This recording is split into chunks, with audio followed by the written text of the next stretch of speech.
Pinaigting ng Cebu Police Provincial Office ang kanilang seguridad bilang bahagi ng paghahanda para sa ASEAN Summit 2026.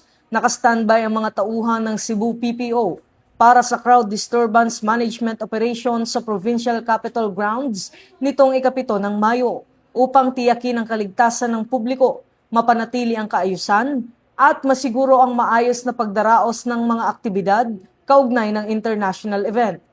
Nagpakita rin ng mataas na antas ng kahandaan, disiplina at operational capability ang mga pulis bilang bahagi ng proactive at responsive security measures para sa mga delegado at mamamayan.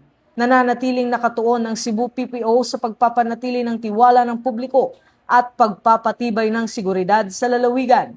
Ayon sa PNP, bahagi ito ng PNP Focus Agenda sa ilalim ng Enhanced Managing Police Operations na layong palakasin ang police readiness at mas epektibong security operations para sa malalaking aktibidad at international gatherings. Patuloy namang isinusulong ng PNP ang adhikain bagong PNP para sa bagong Pilipinas, serbisyong mabilis, tapat at nararamdaman. Mula rito sa PNP National Headquarters, ako ang inyong PNN correspondent, Patrolman Don Brosas, alagad ng batas, tagataguyod ng Balitang Pulis.